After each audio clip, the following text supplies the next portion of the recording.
ఈ mini vlog అయితే నిన్నటిది. నాకైతే అస్సలు ఆకలి తట్టుకోలేకపోతున్నా.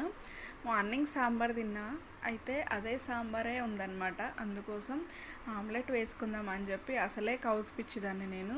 వారంలో 2 సార్లు ముక్కలు లేకపోతే ముద్ద దిగదనమాట నాకు. చికెను, మటను, చికెన్ 65 ఏదో ఒకటి ఉండాల్సిందే. అయినా మా ఆయనను ఒక 2 రోజుల నుండి బోట్ అడుగుతున్నా, పో నాకు టైం లేదని అంటా ఉన్నాడు.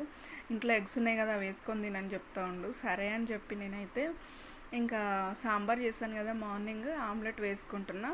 అయితే సాంబార్ చేసి దొండకాయ ఫ్రై చేశాను. అందులో కొంచెం ఈ మధ్య ఈ వేడికి అనుకుంటా, ఈ ఎండ వేడికి ఉబ్బరానికి అసలు ఉప్పు ఎక్కువేస్తున్నా కర్రీలో.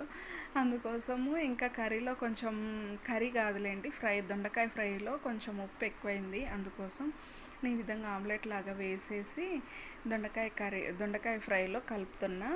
అప్పుడు సరిసమానం అయిపోయిందనమాట. ఈ ఐడియా వచ్చింది నాకు. దొండకాయ ఫ్రైలో ఎగ్ వేస్ట్ చేసుకున్న, బెండకాయలో ఎగ్ వేస్ట్ చేసుకున్న చాలా బాగుంటుంది.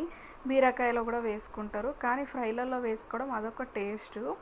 ఇంకా సాంబార్ ఉందన్నమాట, చాలా టేస్ట్ అయింది సాంబార్ అయితే. ఇంకా మార్నింగ్ కోసం అయితే నేను దోశ పిండి కట్టాను. తర్వాత పునుగులకు కూడా కొంచెం గట్టిగా వాటర్ ఎక్కువ వేయకుండా పట్టి పెట్టేసుకున్నాం అనమాట.